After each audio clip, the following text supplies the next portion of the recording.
मनीष सिसोदिया के मामले में कंफ्यूजन में Congress. Loud and clear breaking. Congress में सिसोदिया मामले में दो राय हो गई हैं। कांग्रेस में दो धड़े हो गए हैं इसको लेकर। कांग्रेस की सेंट्रल यूनिट गिरफ्तारी के विरोध में है, जबकि कांग्रेस की दिल्ली यूनिट गिरफ्तारी के समर्थन में है। वो मनीष सिसोदिया की गिरफ्तारी के समर्थन में है कांग्रेस की दिल्ली यूनिट, और जो उनकी सेंट्रल यूनिट है वो गिरफ्तारी के विरोध में है, वो बीजेपी पर हमला कर रही है। अभिषेक मनु सिंघवी जो कि कांग्रेस के बड़े नेता हैं और दिग्गज लॉयर हैं, उन्होंने सिसोदिया की गिरफ्तारी को दुर्भाग्यपूर्ण बताया है। पूरे मामले में सिसोदिया का केस भी देख रहे हैं अभिषेक मनु सिंघवी। तो अभिषेक मनु सिंघवी ने इसको लेकर एक ट्वीट भी किया था, हालांकि वो ट्वीट उन्होंने डिलीट कर दिया, लेकिन आपको दो ट्वीट दिखाते हैं। पीछे आते हैं, जरा दो ट्वीट दिखाते हैं। ये एक ट्वीट है कांग्रेस के मीडिया प्रभारी जयराम रमेश का, जो कि मनीष सिसोदिया की गिरफ्तारी को सेंट्रल एजेंसियों का दुरुपयोग मानते हैं, जबकि दूसरा ट्वीट कांग्रेस की दिल्ली यूनिट के अध्यक्ष अनिल चौधरी का है, जो कि कहते हैं कि मनीष सिसोदिया की गिरफ्तारी का कांग्रेस ने स्वागत किया। अनिल चौधरी बोले सीएम केजरीवाल को भी जेल में होना चाहिए।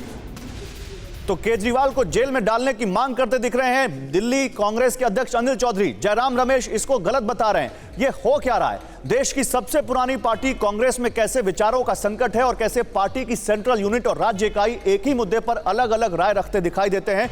ये आपको पूरे घटनाक्रम को समझाते हैं, बिग वॉल पर ग्राफिक्स के जरिए समझाते हैं कि ये कांग्रेस में क्यों कंफ्यूजन है। मनीष सिसोदिया की गिरफ्तारी हुई तो दिल्ली कांग्रेस ने खुशी जाहिर की। उनका कहना है कि ये भ्रष्टाचारी हैं।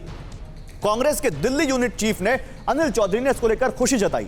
सिसोदिया के बाद केजरीवाल की गिरफ्तारी की मांग करने लगे अनिल चौधरी। वो कह रहे हैं कि अब केजरीवाल को भी गिरफ्तार करो। उधर अभिषेक मनु सिंघवी जो कि कांग्रेस पार्टी के राज्यसभा सांसद हैं, उन्होंने ट्वीट करके सिसोदिया की गिरफ्तारी को दुर्भाग्यपूर्ण बताया। सिंघवी ने ट्वीट कर कहा कि सिसोदिया की गिरफ्तारी दुर्भाग्यपूर्ण है, लेकिन फिर उन पर कोई दबाव आया होगा शायद पार्टी का, उन्होंने ये ट्वीट डिलीट कर दिया और उनका ये ट्वीट अब नहीं है। मनीष सिसोदिया के वकील हैं अभिषेक मनु सिंघवी, और जो पार्टी के मीडिया प्रभारी हैं जयराम रमेश। सिंघवी ने कांग्रेस नेता के तौर पर नहीं, एक वकील के तौर पर काम किया, यह कहा है जयराम रमेश ने इसकी सफाई में।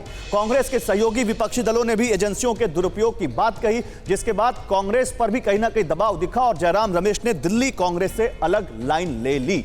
कुमार विक्रांत हमारे संवाददाता इस वक्त हमारे साथ हैं, सीधे जुड़ते हैं उनके साथ। कुमार, ये कंफ्यूजन क्यों है कांग्रेस पार्टी में? एक दिल्ली यूनिट कह रही है कि भाई ये गलत नहीं है, सही है, और दूसरी तरफ सेंट्रल यूनिट कह रही है कि गलत है। देखिए, कांग्रेस पार्टी ये मानती है कि आम आदमी पार्टी से उसका कोई रास्ता नहीं मिलता है। आम आदमी पार्टी बीजेपी की बी टीम कांग्रेस कहती आई है, इसीलिए जयराम रमेश ने पहले अभिषेक मनु सिंघवी की वकालत को लेकर कहा कि ये उनका निजी मामला है, वो एक वकील है, इसका ये कांग्रेस पार्टी का स्टैंड नहीं है। लेकिन जब कांग्रेस के जो सहयोगी हैं शिवसेना, उद्धव गुट, नीतीश कुमार, ये दल भी केजरीवाल और सिसोदिया के समर्थन में दिखाई पड़े, तो ऐसे में कांग्रेस पर एक विपक्षी बड़ी राष्ट्रीय एकता का दबाव पड़ा, जिसके बाद जयराम रमेश ने ट्वीट किया। लेकिन राज्य इकाई का ये मानना है कि हमें केजरीवाल से टकराना होगा। गोवा में, दिल्ली में, गुजरात में, इन तमाम राज्यों में हमें केजरीवाल को रोकना होगा, उससे टकराना होगा। इसलिए ये लगातार उनके विरोध में बयानबाजी कर रहे हैं, चाहे सांबा हो चाहे और कोई नेता हो। लेकिन निश्चित तौर पर आप कह सकते हैं कि कांग्रेस पार्टी में कंफ्यूजन है, केंद्रीय स्तर पर और राज्य स्तर पर अलग। चलिए, बहुत शुक्रिया आपका कुमार इन तमाम जानकारियों के लिए।